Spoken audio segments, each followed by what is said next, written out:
बेशक से हरियाणा में इस समय ज्यादा चर्चे इस बात के हो रहे हैं कि बीजेपी सत्ता से बेदखल हो जाएगी और कांग्रेस की सरकार बनेगी, लेकिन इसके बावजूद कांग्रेस के 1 दर्जन से ज्यादा ऐसे विधायक हैं जिनके जीतने के बारे में चर्चाएं नेगेटिव हैं। जी हां, कांग्रेस के 12 से 15 एमएलए ऐसे हैं जिनके खिलाफ उनके ही इलाकों के अंदर नेगेटिविटी चल रही है, जिनके समीकरण बिगड़े हुए हैं और जो चुनाव हार सकते हैं। ऐसे ही एक विधायक हैं असंध से शमशेर गोगी। शमशेर गोगी 2019 के चुनाव में महज 1500 वोटों से चुनाव जीत गए थे, लेकिन अब 2024 के चुनाव में उनकी हार की प्रबल संभावना नजर आती है। ऐसे में कांग्रेस के लिए यह दुविधा का सवाल है कि वो शमशेर गोगी की टिकट बरकरार रखे, सेटिंग गेटिंग का फॉर्मूला रखे, या उनकी जगह किसी दूसरे चेहरे को टिकट देकर चुनाव जीतने का जुगाड़ लड़ाए।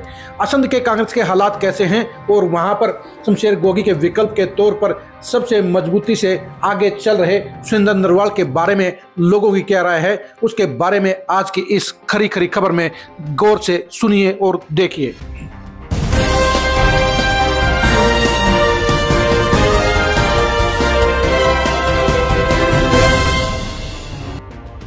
सुरेंद्र नरवाल असंध हलके के उन बड़े कद्दावर नेताओं में शामिल हैं जो अपने परिवार की लेगेसी के बलबूते पर लगातार चर्चा में रहे हैं।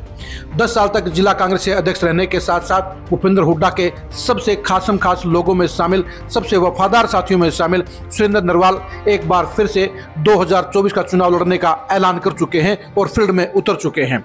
सुरेंद्र नरवाल को कितना समर्थन मिल रहा है, इसकी झलकी आप एरिया के सबसे बड़े गांव बड़ा के अंदर हुए उनके स्वागत समारोह को जरा गौर से देखिए।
आपने देख लिया होगा कि सुरेंद्र नरवाल के इस स्वागत समारोह के अंदर बड़ा गांव के अंदर लोगों की भारी भीड़ है और गुलाबी पगड़ियों की भरमार है।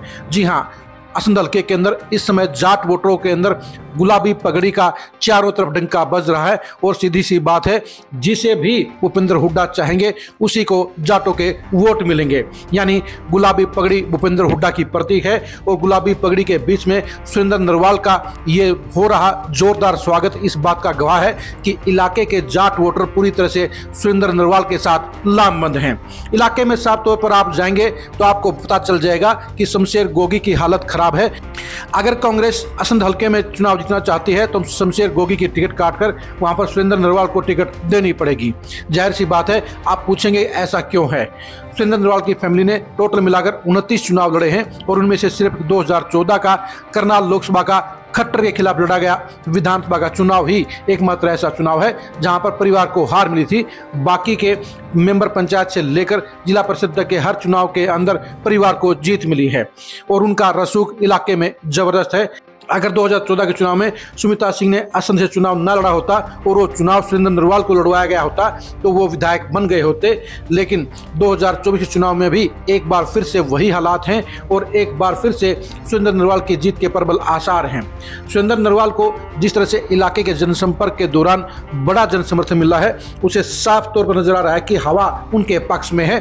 कांग्रेस को लेकर कहीं डाउटफुल चीजें हो सकती हैं, शमशेर गोगी को लेकर पक्के तौर पर हार के सिग्नल मिलते सकते हैं, लेकिन सुरेंद्र नरवाल के टिकट को लेकर और सुरेंद्र नरवाल के चुनाव को लेकर कहीं भी स्वर या निशान नहीं है कि वो हार जाएंगे। यानी जहां शमशेर गोगी की हार पक्की नजर आती है, तो वहीं पर सुरेंद्र नरवाल की जीत कांग्रेस के टिकट पर पक्की नजर आती है।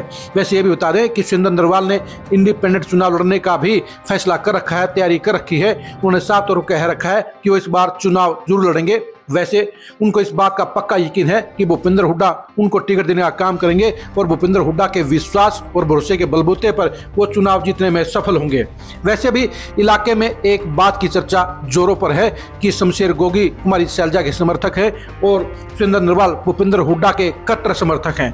यानी अगर शमशेर गोगी को वोट डाले गए तो वो भूपेंद्र हुड्डा की खिलाफत करेंगे और वो भूपेंद्र हुड्डा और दीपेंद्र हुड्डा के सीएम बनने के रास्ते में रोड़ा साबित होंगे। तो दूसरी तरफ सुरेंद्र नरवाल भूपेंद्र हुड्डा और दीपेंद्र हुड्डा के खासम खास हैं, उनके विधायक बनने पर वो दीपेंद्र हुड्डा को सीएम बनाने में अहम भूमिका निभाएंगे। यानी शमशेर गोगी की नेगेटिविटी की छवि है, तो वहीं पर सुरेंद्र नरवाल को भूपेंद्र हुड्डा के सिपाही के तौर पर, सिपह सालार के तौर पर देखा जाता है। तो यही वजह है कि शमशेर गोगी के लिए जहां हार के चर्चे ज्यादा हैं, वहीं सुरेंद्र नरवाल के कांग्रेस के टिकट के ऊपर जीत के चर्चे ज्यादा हैं। यानी सुरेंद्र नरवाल को अगर कांग्रेस टिकट देना काम करती है तो असंध की सीट लगातार दूसरी बार कांग्रेस की झोली में आ सकती है।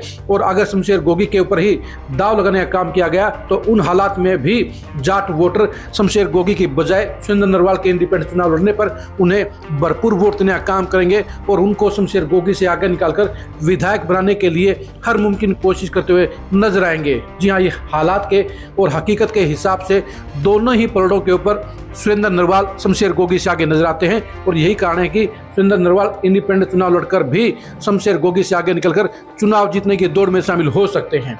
अब देखने की बात यह है कि कांग्रेस हाईकमान क्या खुली आंखों से असंध सीट के समीकरणों को समझेगा, क्या असंध के अंदर शमशेर गोगी की नेगेटिविटी को पहचानेगा और क्या चुनाव जीतने के लिए शमशेर गोगी की टिकट काटकर सुरेंद्र नरवाल को टिकट देने का फैसला लिया जाएगा। जी हाँ, अगर कांग्रेस ने अकलमंदी दिखाई तो सुरेंद्र नरवाल को टिकट देकर सीट जीतने का प्रयास होना चाहिए और अगर आत्मघाती गलती कांग्रेस करेगी तो उस हालात में शमशेर गोगी चुनाव हार जाएंगे। लेकिन सुरेंद्र नरवाल मैदान में डटेंगे और चुनाव लड़ने के लिए हर मुमकिन कोशिश करते हुए नजर आएंगे। असंध सीट के ऊपर मचने वाले घमासान का अंजाम जानने के लिए आप खरी खरी न्यूज़ के साथ बने रहिए। असंध सीट के ऊपर शमशेर गोगी की होने वाली दुर्गति के परिणाम को जानने के लिए भी आप खरी खरी न्यूज़ के साथ बने रहिए। असंध सीट के ऊपर सुरेंद्र नरवाल के सियासी अंजाम को जानने के लिए भी आप खरी खरी न्यूज़ के साथ बने रहिए। आप हमारे फेसबुक पेज को फॉलो कीजिए, आप हमारे यूट्यूब चैनल को सब्सक्राइब कीजिए। नमस्कार।